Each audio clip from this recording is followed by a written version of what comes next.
Okay, I think I see our numbers kind of leveling out, so I'm going to go ahead and kick us off.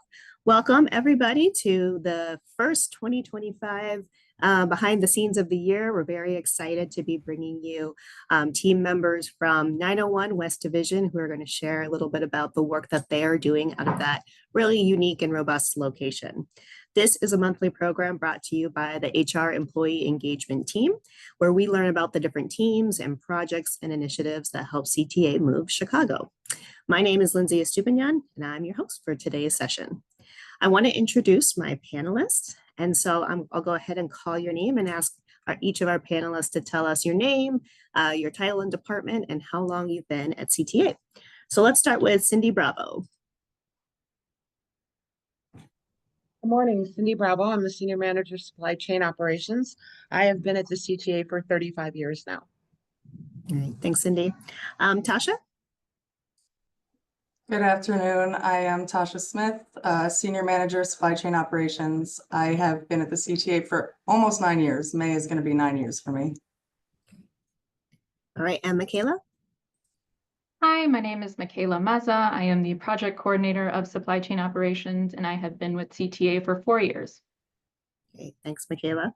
And Humberto. Yes, good morning. My name is Humberto Perez. I'm the Senior Manager for Quality Inspections here at 901 West Division, and I've been here at CTA for 37 years. All right, Joe? My name is Joe Mastro. I'm the Senior Manager for Fair Systems, and I have been at CTA going on 28 years this year. Wow. All right, and Rick? Hi, my name is Rick Grable. I'm the Senior Coordinator for Vault Operations, and I've been at CTA for 31 years. Okay, thank you. And Mike? Hi, everybody. I'm Mike Theory. I'm the Senior Manager for Fair Systems Program Management and Vault Operations, and I've been with CTA 26 years. All right, thank you all. Really excited to talk to you soon to learn more about your teams. Just a couple of housekeeping notes for our viewers as you're with us today. Please just make sure to keep yourself muted for the duration of this first interview part. We are going to have time at the end to open it up to Q&A. So if you want to unmute yourself at that time to ask a question, you certainly can. Also, feel free to put questions into the chat as we go. If there's something that that comes up that you want to know more about, we'll get to that at the end as well. If you want to turn on closed captioning, that is an option that we make available for these. So there's a button at the bottom of your screen that says show captions, and you'll be able to see those. All right, let's go ahead and get started. So first off, we're going to talk to our warehouse and record center team. And before we jump into some of our questions, we want to do a short little video tour of our space for those of you who have never been. So go ahead and Carrie Ann, play that video.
All right, so Cindy and Tasha and Michaela, this first chunk of questions is going to be for you.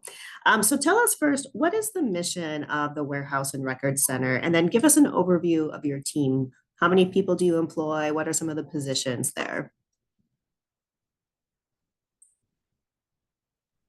Okay, so I'm sorry. The overall mission of the warehouse is to provide parts and supplies to the entire authority. Our primary focus is supporting maintenance and operations so that we can ensure that Chicago keeps moving. Mhm. I'm going to let Michaela give the mission statement for the Record Center because she's much better at that than I am. The Record Center is responsible for CTA's compliance with the Illinois Local Records Act. The act requires units of local government to implement a program for the efficient management of local records and record keeping of government activities. So one of the compliance pieces for CTA in order to maintain compliance with this act is to have something called a retention schedule, which is a document that outlines the different types of records that CTA generates and how long each of those record types have to be kept. So the Record Center manages the receipt, maintenance, and disposal of all the records generated by CTA. And we are a two-person team that works with every single department at CTA. Great. And then how many people in the warehouse, Cindy? So in the warehouse, we have 28 budgeted positions. We currently have 25 filled. We cover 5 field locations with all of those warehouse and storerooms. We've got 23 at the central warehouse, and of those 23, we've got 5 working on a night shift. And then we have a staggered day shift that operates 7 days a week.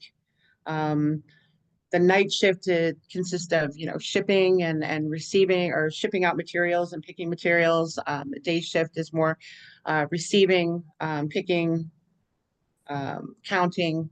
And I'm going to let Tasha get more in detail on what the actual duties are of those. But overall, we have at any one time, about 15 people running the warehouse. That's about the size of 2 football fields. Mhm.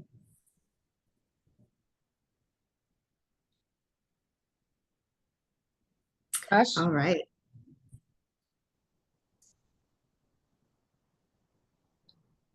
are you there, Tasha? Sorry. The main operation, picking, receiving, shipping,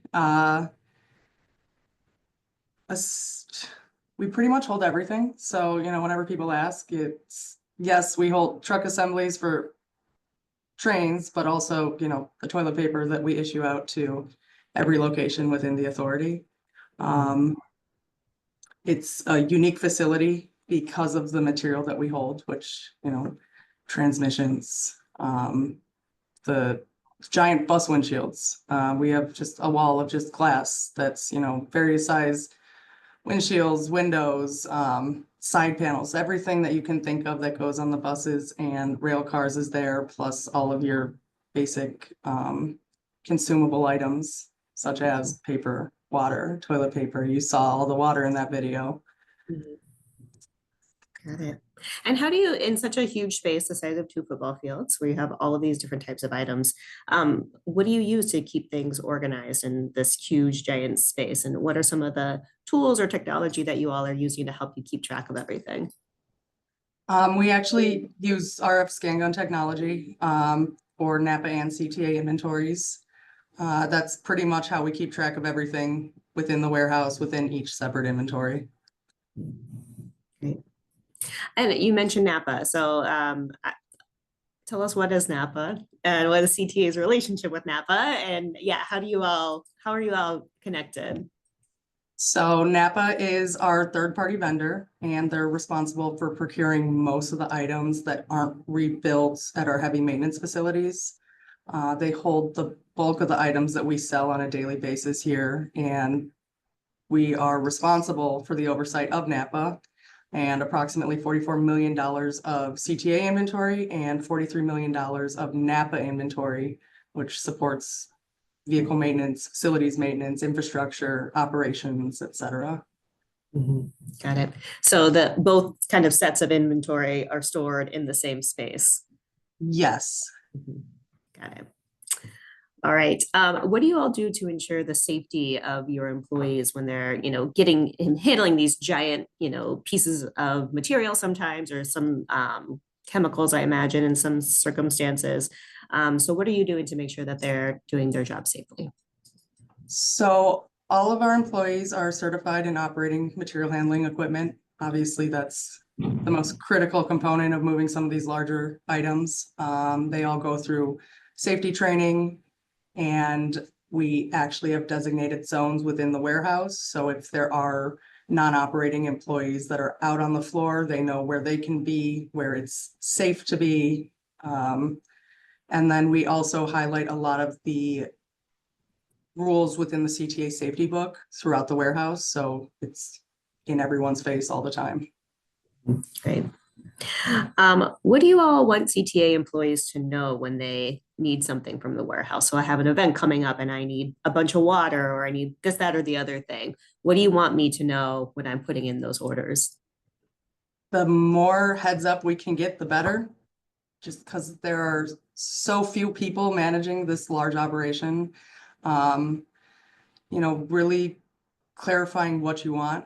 Every once in a while, we get orders where it's, you want a carton of paper, but nobody pays attention to the unit of measure. They miss the unit of measure and therefore end up with, hundreds of cartons of paper because, I wanted 100 reams, not 100 cartons.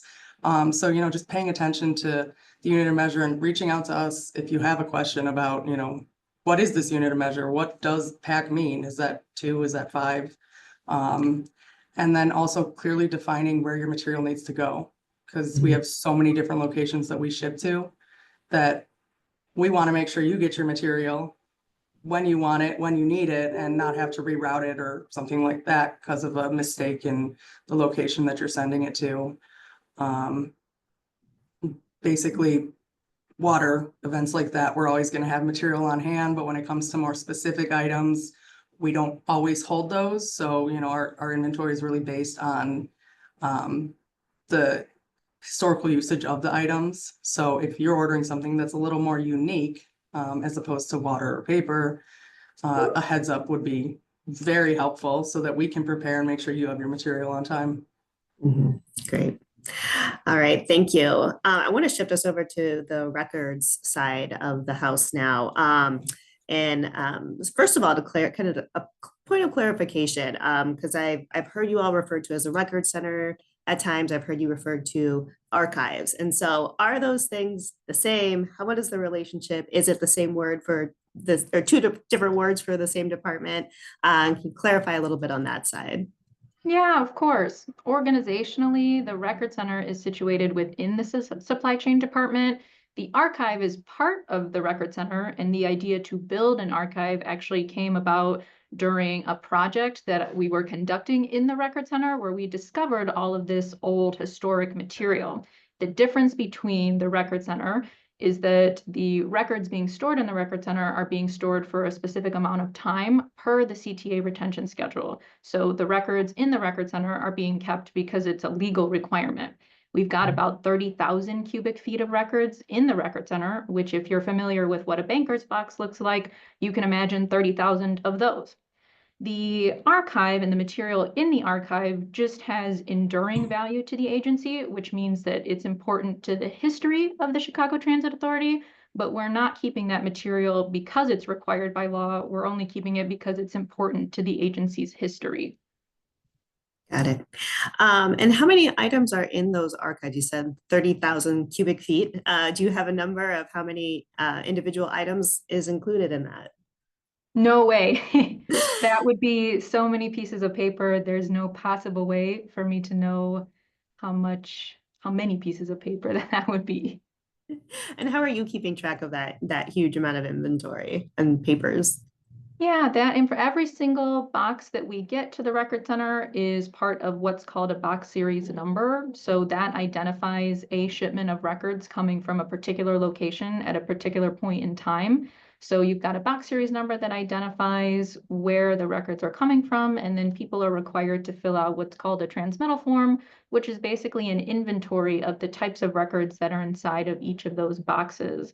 And then the information about what's inside of each box and where it is on the shelf is stored on a SharePoint site for the Record Center staff to be able to use to locate and to discern which kinds of records are inside of each box. Mhm. Got it.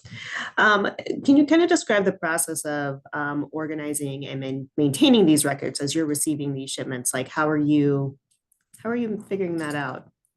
Yeah, the location in the Record Center where we're putting all of the different boxes is not necessarily super important to us in terms of the physical location, because we'll be able to find wherever the records are based on the box series number.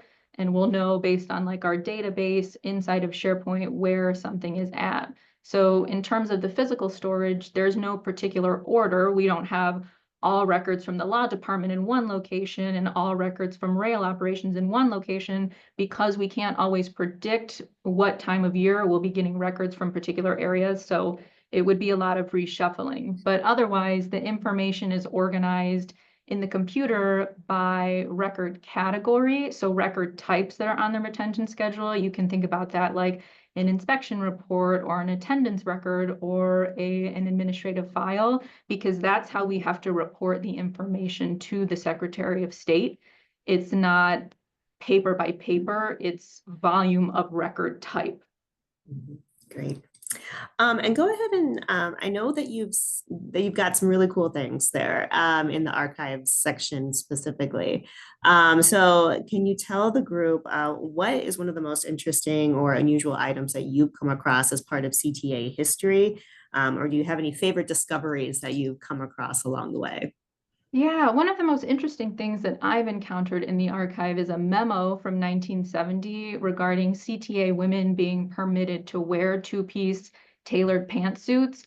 The language in the memo is actually CTA is saying that they are bowing to the dictates of fashion by allowing women to wear two-piece tailored pantsuits.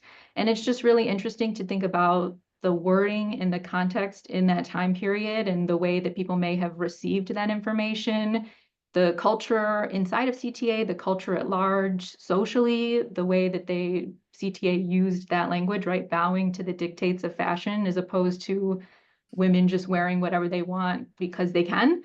Yeah, that's probably one of the most interesting things. There are incredibly old things. We have stuff from as early as 1873, but that one, it always sticks in my mind as something that's just very interesting, probably anthropologically. Like, what are people thinking about, or what's the culture like in specific periods of time in history?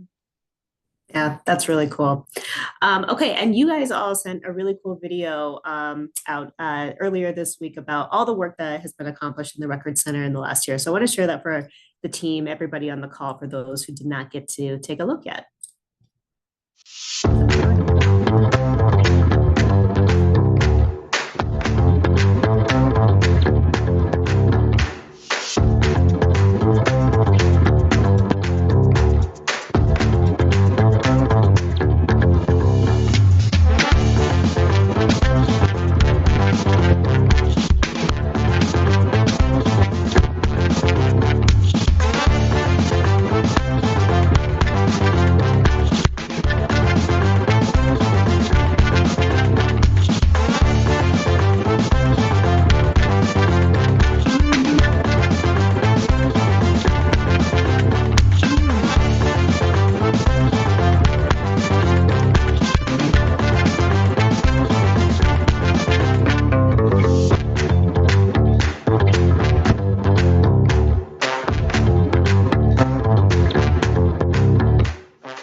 All right. Well, amazing work in 2024, and we're super excited to see what all comes out of 2025 for you guys.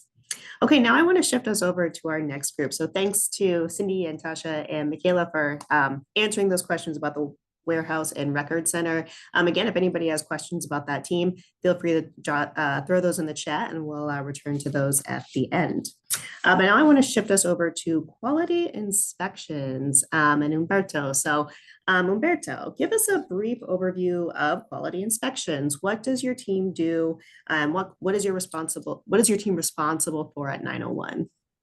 Okay, so the quality inspection teams are basically a department that performs inspections of incoming material into the warehouse via different methods. Some are coded permanently for inspection, which means that every time it comes in, we inspect the material, and other are systematically implied that we have given direction to, for instance, all fasteners come into quality inspection to be tested and measured and categorized, and then sent, either they're accepted or rejected, and then they're sent out.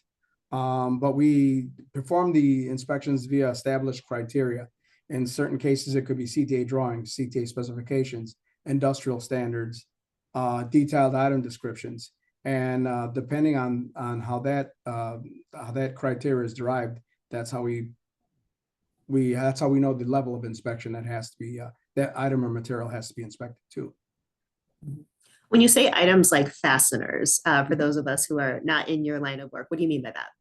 So the CTA utilizes approximately 6,000 different fasteners, and it's used all across the authority. Some specifically used in specific departments, like for instance, the one that comes to mind is most prominently is the structural and rail sections. They use very specific and detailed fasteners in order to maintain the structure and the rail for the authority.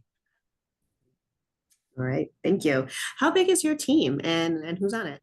Well, there's currently 5 members to our team, myself being the senior manager, and then we have 3 inspectors. The first is Carlos Atienza, who has a degree in civil engineering, and he has approximately 30 years of experience in the quality and civil engineering field. We also have Vivian Jones, who has 20 plus years in the quality inspection and control field, and she just came from the company that she worked for before she came to the CTA was CRRC, which is the current rail car builder for the 7000 series rail cars, and she came from them, and she brought a lot of knowledge about the rail cars that we didn't even know about. So and then we have a college intern, and his name is Parth.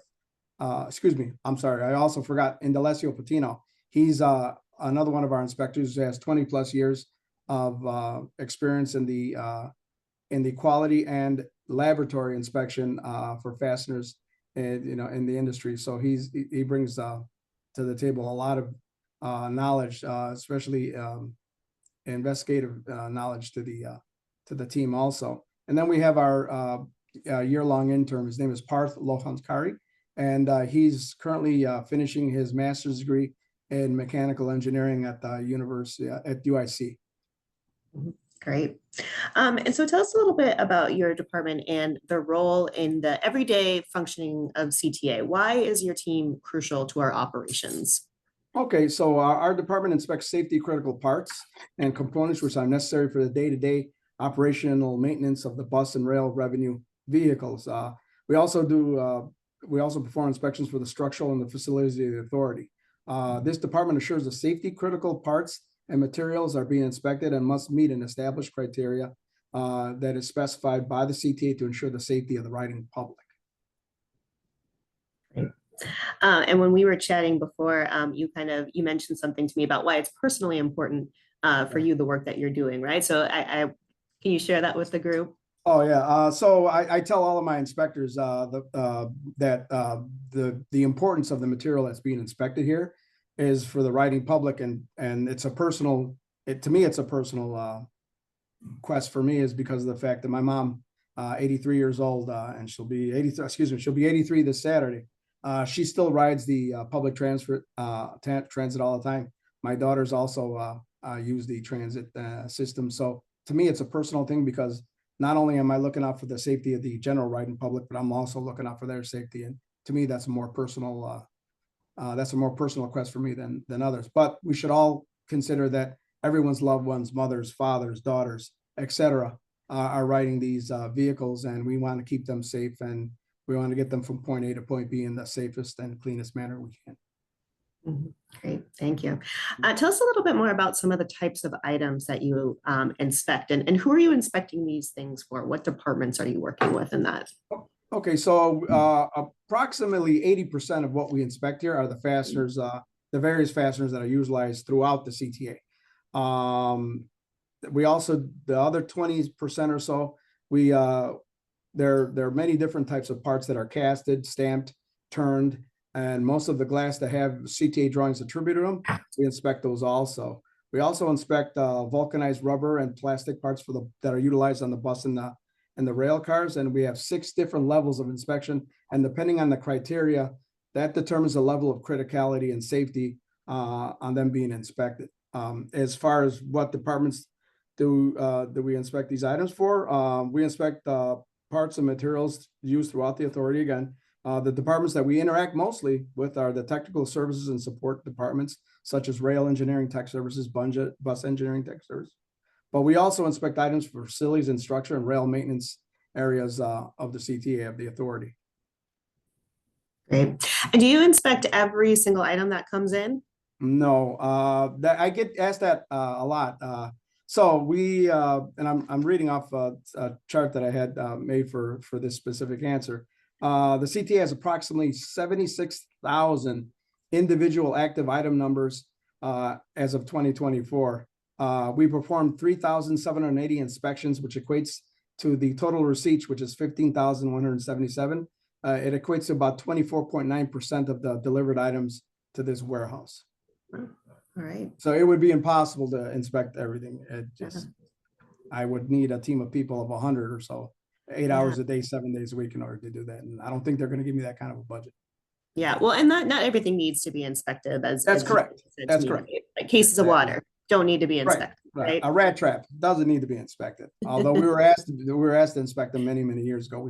We stopped a lot of that since we report to Power and Way now. They eliminated a lot of the non-critical parts that we were inspecting. So we feel that was a way of being more effective and concentrating mostly on the safety critical items. Great. Okay, I'm going to ask my colleague to advance the slide because we have a couple pieces of your equipment that I want you to tell us a little bit about what it is, what it does. How does it help you? Okay, so Carlos is currently in that image. He's using our CMM. It's what they call a hexagon arm CMM. When CMM stands for coordinate measuring machine. So the coordinate measuring machines has the ability to make or to take dimensional measurements in a very accurate manner and more quickly, which saves time on inspections that would take us hours. With the CMM arm, once it's programmed, it can speed up the time and cut it in like by 25%, or more, depending on the severity of the part itself. But that not only does that arm have the capability of taking measurements, it also has the capability of scanning the parts, which would then in turn create not necessarily a manufacturing drawing, but it would actually make what we call a QA sketch, as where we can put specific attributes or features that we can go ahead and then in turn inspect more diligently and rigidly, depending on the criticality of the part itself. But it's a great thing to have. Great thing to have. All right, awesome, thanks. And then I think we've got one more, the next slide. So that's our hardness tester. That's a Rockwell hardness tester. It has the ability to measure the different and various hardnesses of materials depending on what you put on there. You actually have to pick and choose which scale that you want to check the material as, depending on what the material is. It could be a metal. It could be a different various types of metal, stainless, carbon steel. It could be brass. It could be any material that fasteners or any material that we're checking, ferrous or non-ferrous. We can check it on that particular scale. But the big feature with that is that now we can check it, and we can actually then change the actual reading, the scale reading, by just a touch of a button on these things, where before we would have to look at the reading, go to a chart, find the actual dimension, then you correlate that to the dimension and the scale that we want to. Now everything's done at the touch of a button, and we actually have the ability of putting a USB drive in there, and we can actually download that to the USB drive and then upload them to directly into our inspection reports, which is again time saving and an accurate way of doing it.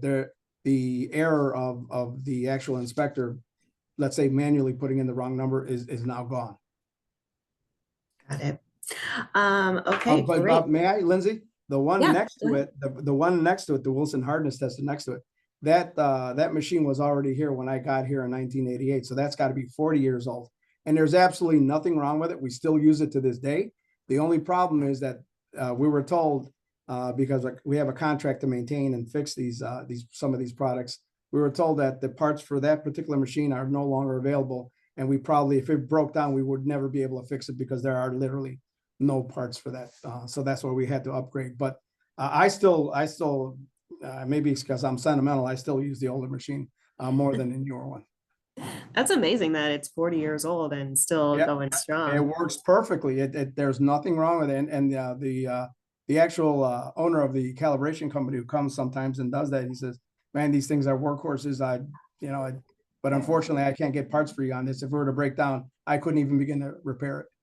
Got it. All right. So you mentioned before, you have a set of criteria that you all are looking at when you're inspecting the various items. Right. So what happens if something doesn't meet that criteria? What's your process? Okay, so if it doesn't meet the criteria, we consider that a non-conformance. And basically a non-conformance is basically something that doesn't meet a specific feature or attribute with the criteria that we personally are requesting. If it doesn't meet it, so we have a non-conformance process that we go ahead and we create what we call an NCR, non-conformance report.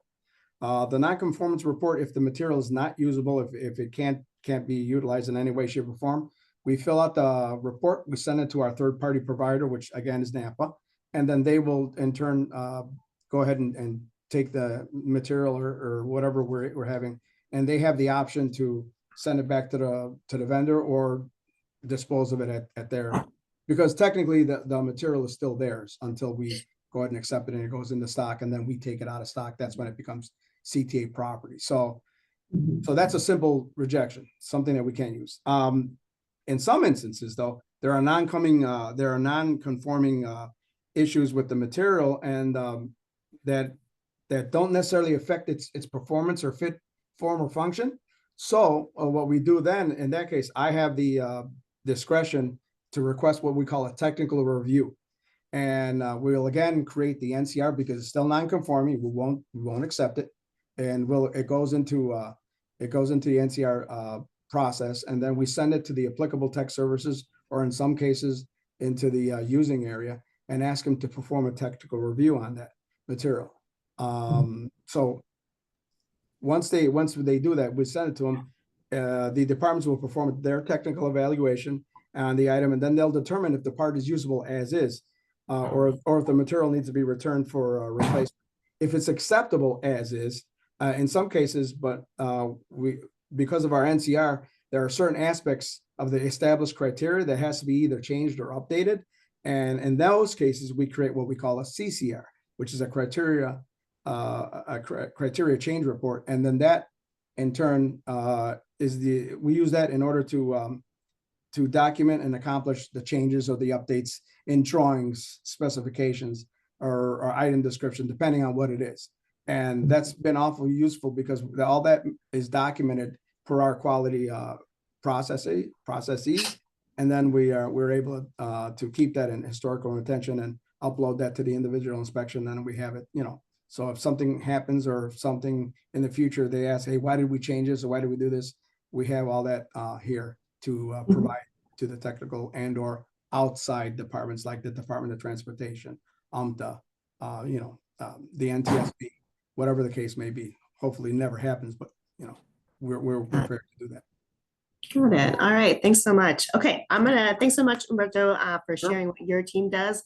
gonna move us along and talk a little bit to the bus fare systems crew. And Joe, these questions are gonna be for you. So give us an overview of your group's work and what are you all doing out of 901?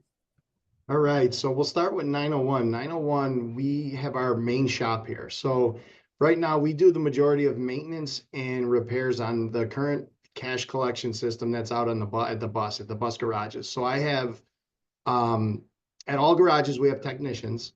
So the object out in the field is that all the buses every morning that go out into service have, go out, all the fare box would work. We could collect cash, everything, we do all our preventive maintenance at the garage level. So here at 901, they get down a little bit more to major repairs. So they go down to the component level on the fare boxes and, talking about Umberto, talking about some old equipment. Our fare boxes are 38 years old. So, a lifespan of a fare box usually is around 12 to 15 years. And with the help of these folks here at 901 and understanding how this equipment works down to that component level, we've kept these things going for quite some time.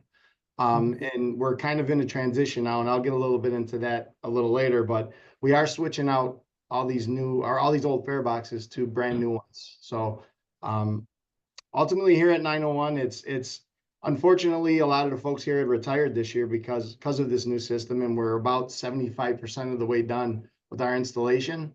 So we're not doing too much repairs here at 901 no more. So it's more or less doing a lot of decommissioning, scrapping of the old legacy equipment.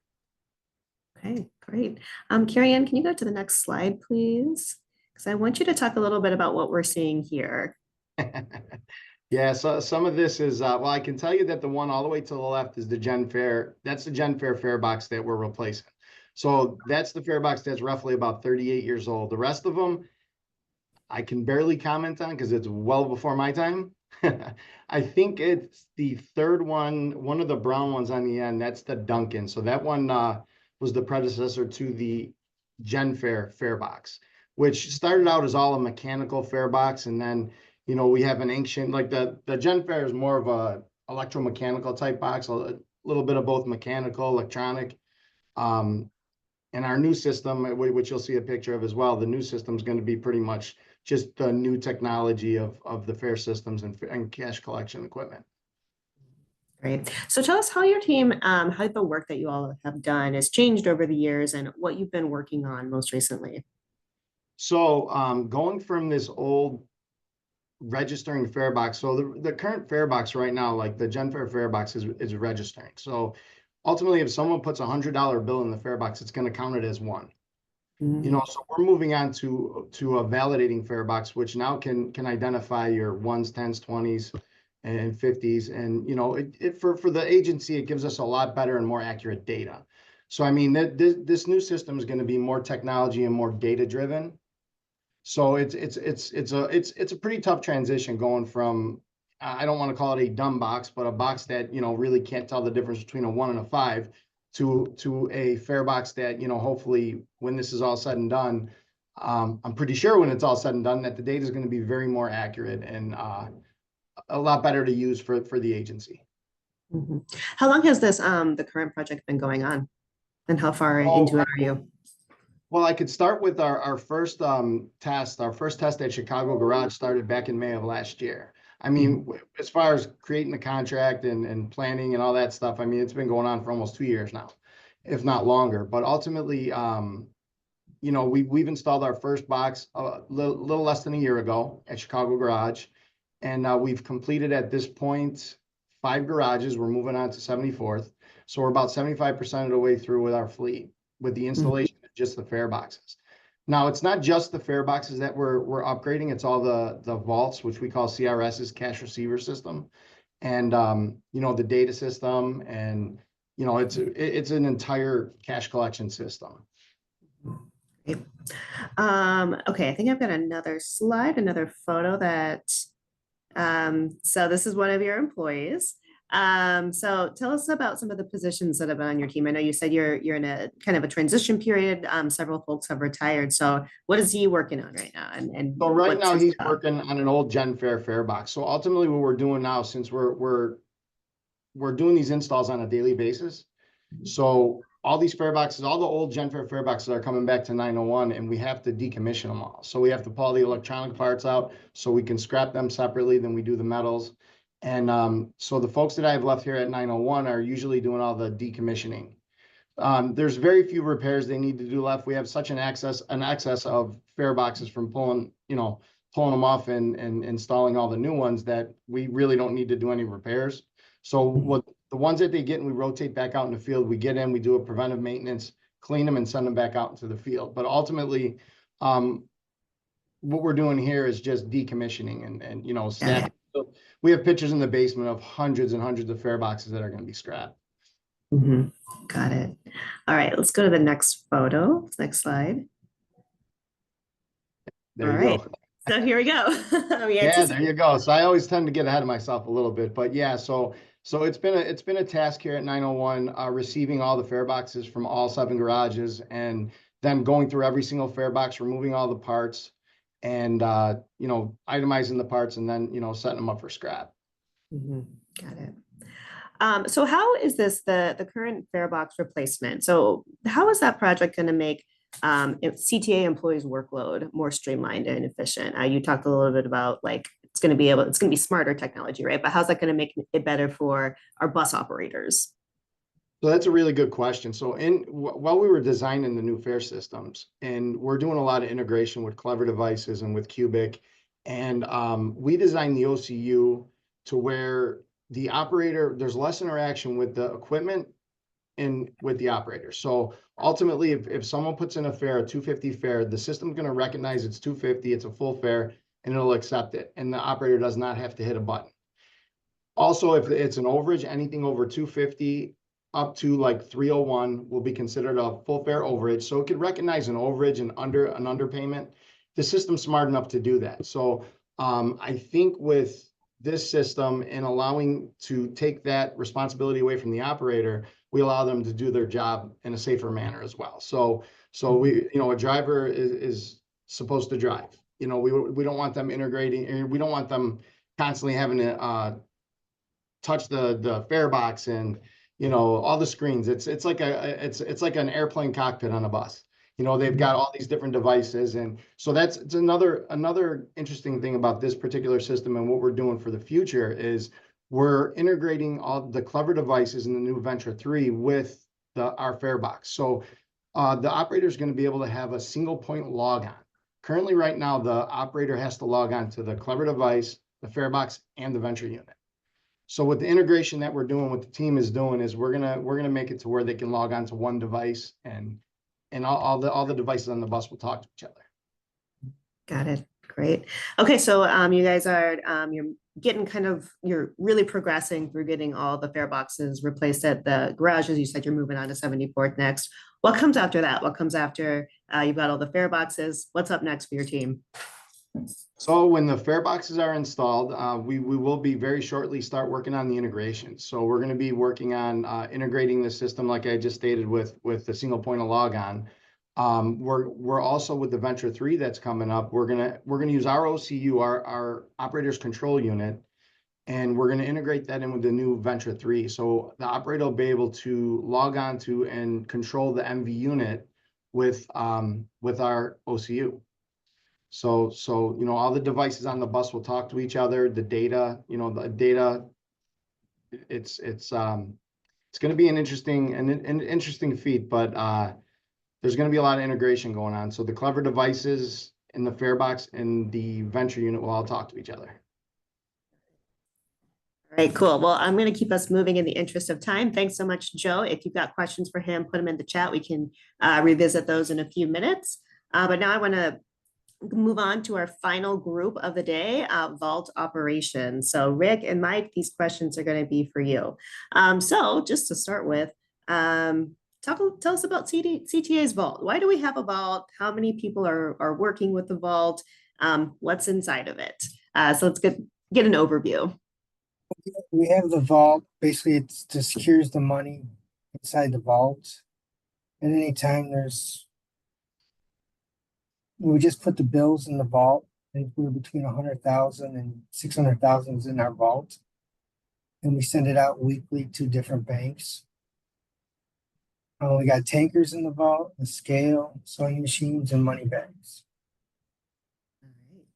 We have Um, five people that work inside the vault, a senior manager, senior coordinator, 2 money handlers, and a treasury specialist. all right. And can you tell us who has a key to the vault?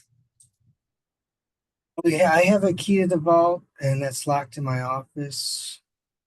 And then if I'm off, senior manager Mike has a key. All right, great. So we have a couple of photos on the screen as well of some of the equipment that you all are using. So I believe the first photo is the door to the vault, so very cool. And then what's in these this next series of bins that we're seeing right now? The orange vaults are the old system. That's the GenFear system. Those vaults are, as Joe said, between about 40 years old.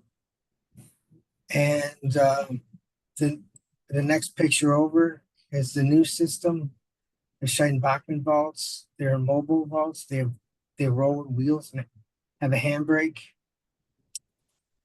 And the last pictures are money bins that we put the money inside the vault. And you said the vault on a weekly basis, you're collecting from that, is that right? Yes. Okay, got it. And who's doing that? We have it dropped off at 901 every 3 days a week. We empty the vaults and put it inside the bin. Got it. All right. So tell us a little bit about how the vault operations have changed over the year. We've talked about like a new system, new fare system. So what are some of the changes that have happened recently? Recently, the change has been when we went from the old system to the new system. The vault, basically the mobile vault is much smaller than, as you can see, than the older vault, and it holds about half as much money. And we are having to empty it. The maximum it'll hold is probably about 30 pounds of bills. In the last system, it held about 60 pounds of bills. So the pickup is more frequent. Got it. And then what are some of the precautions that you all are taking to ensure the security of the vault? Well, we have a guard inside our vault. It's 24/7, 365. And the card access to the vault's limited to the 24-hour guard, where all employees that come into the vault have to be buzzed into a man trap. Got it. So very secure, very limited access. That's great. And how does your team ensure that, everything there is accounted for? How are you making sure we've got it all? Nothing's missing. Through a lot of reports and spreadsheets, everything we track per vault, and all revenues weighed and given an estimated value. And then through processing, we check the reports to make sure it's accurate. Mhm. Got it. Okay. Have you ever had to respond to a high pressure situation involving the vault? Lately, our staff, since we're down to 2 money handlers. When we have people IOD, just emptying the vaults on some vault days, it's been pretty tough. Okay. And you said you had 2 money handlers? Yeah, we used to have 7, but we have 5 open positions. So when people are off, we're processing the money with reduced staff. Got it. And as like our world has kind of changed from hard currency to digital currency, has that affected the number of employees that this department has, or your operations in certain ways? That has drawn down. We haven't needed as many employees. Mhm. Got it. And the revenue has gone down about 30% in the last 5 years. Mhm. Got it. Okay. Okay, great. Well, I think that kind of wraps up a lot of the questions that I had for the vault and for all of our teams here, because I do want to make sure that we get to some of the questions that our audience members sent in ahead of time. And actually, I want to stick with you, Rick, on this first one because we had a question about the items that are coming into the vault. So the question was, how many bills and coins are processed annually? So that's the first question. Do you know that? Last year, we processed 14.9 million individual bills and 28,970,000 individual coins were processed through the vault. Wow, that's incredible too. You can't even fathom that. And then what happens with foreign currency when somebody pays in pounds or euros or something? In the vault, we get a lot of watch batteries, foreign currencies. We get slugs, tokens, and all that is sorted and put in bags, and then we will eventually put a bid out to salvage once we got enough, and then it's sold. Got it. Okay. All right, great. Thank you so much. So I do want to open it up to our audience. If you all have additional questions for any of the teams on this call, go ahead and throw those in the chat. I know a couple have come in that I've seen. One of them for Umberto, I think it came in when you were speaking, and the question was from Ram, how the safety items are being identified. In what way? You mean the safety criticality or? I think so, yeah. Like how is it determined, like what are the safety sensitive items that need to be inspected? That's usually it's determined by the applicable technical services and support departments. They'll let us know. For instance, brakes is always braking components is always very important. The difference between the different departments that we deal with, the bus, we do less inspections on the bus, mainly because a lot of the bus parts are purchase parts. They're buses that are assembled together, and they use common vendors and common parts, and are very similar to automotive parts.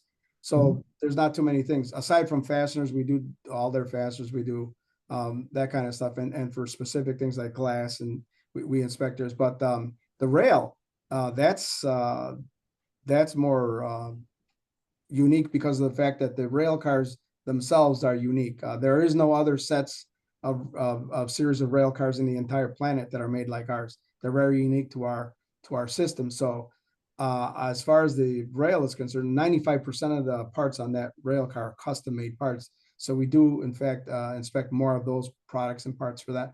We also do for the facilities. We also do a lot of inspection for the facilities also, but the criticality is usually dependent on the systems that they're used for. I was told a long time ago when I first came in here by the gentleman who hired me. He told me that he asked me which bolt is more important. The bolt that holds a brake caliper or the bolt that holds a sign. And just out of college, I said, well, of course the brake component. And he says, well, no, both of them are equally important, because if something happens to that bolt and it breaks or something like that, and it hits a person or kills somebody, that becomes an awful important bolt, doesn't it? And I go, well, yeah. He goes, the point is you're supposed to treat them all equally as important. Some are more important than the others, depending on criticality, but usually the technical and support departments deem to us what's more critical on parts. And it's done on an individual basis, obviously. Got it. All right, thank you. I'm going to go back over to the warehouse side for a few questions that came in through registration. So let's see. What are the techniques that the team uses to ensure accurate numbers when doing physical inventory? We predominantly use reports through Oracle and Noetics to pull, current inventory numbers, and utilizing scan guns. We have people physically go to these locations and verify our inventory, and then make adjustments immediately if anything is necessary to ensure that, no movement occurs between the count and, the next day, keeping the numbers accurate. Got it. And I'm going to stick with you, Tasha. How do you know off the top of your head how many items you have in the warehouse? Unique items in the warehouse, we have 11,990. Got it. All right. Thank you. Okay, let's see. And then Michaela, are there any plans to make the CTA archives accessible to the public? Yeah, that's a really great question, right? An archive can't be an archive unless you are providing access to the material in the archive. One caveat to that is that CTA occupies this really interesting space as a quasi-municipal agency. So sometimes in archives, there are different types of archives. You can have a closed private archive, and those are typically that setup is typically found in corporate organizations. They'll have a closed private archive because a lot of that information is proprietary to that company. Government organizations often have open public archives, but because CTA occupies this really interesting space, as a quasi-municipal agency, it will be really interesting to see where we can take the archive and the documents in the archive. Of course, I would love all of the information to be accessible as a mechanism for accountability and transparency for public records.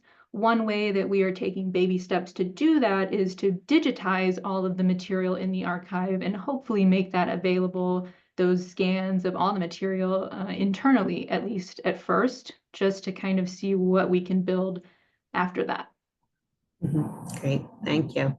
Okay, I see a couple questions coming in the chat.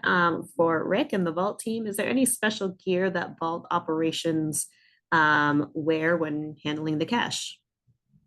Yes, they wear a blue jumpsuit with no sleeves, so they and no pockets, so they can't put any of the revenue inside. Got it. All right, thank you. And then I see a question from Victor Ramirez for Umberto.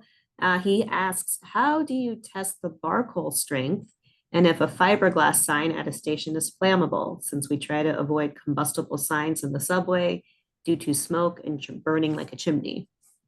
Okay, so the bar call, we don't have a direct bar call indenter tester, but we do have what we call a shore durometer tester. And now we can test we can test the hardness of different types of rubbers and plastics and even hard plastics. So if we have if they give us a call out on how hard the bar call hardness, we can then in turn convert that to a shore durometer hardness and check it in that manner. As far as the fire retardancy of a fiberglass sign, that we do non-destructive testing here. So the only thing that we can do, we don't have anything that we can do it outright, but what we can do is we can, if we can request a sample or get a test report, and we can do a sample of how an open flame, depending at a specific height and a specific time, how much either if it smokes or it smokes out, or if it doesn't burn, or if it's just stays the way it is,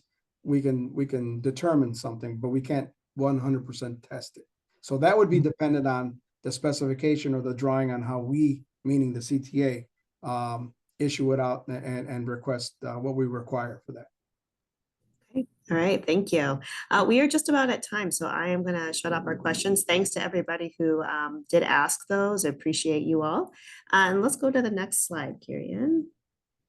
All right, so I want to thank everybody for attending us on this, this session today of Behind the Scenes. We're really appreciative of you all that you were able to join us. Thank you, huge thank you to our panelists for joining and sharing your knowledge. I know we could have done an individual one of these with each of you and still had things to learn. So appreciate you all coming together and helping us learn about all the work that goes on at 901 West Division. For those of you who tuned in, thanks for joining us, and we hope that you can give us some feedback. So scan that QR code, or the survey will be coming to you in an email, just asking for your feedback and asking to know, to hear more about what else you want to learn about through these behind the scenes sessions. Also want to announce an upcoming event that is happening. If you can go to the next slide. We have our HR employee engagement team is hosting a Native American Heritage Month celebration. We're a little bit delayed, but we are still, it's still very important, and we want to do this. So next Tuesday, January 14th, 12 o'clock to 1:30, we'll be hosting a chef who's going to share some Native American dishes with us. So please be here, be at the bid room at the second floor at that time. And I think that wraps us up for the day. So thanks everybody once more for joining. And thank you again to our panelists. Really, really appreciate it. And I hope everybody has a great rest of their day. Thank you for having us. Thanks. Bye. You. Thank you.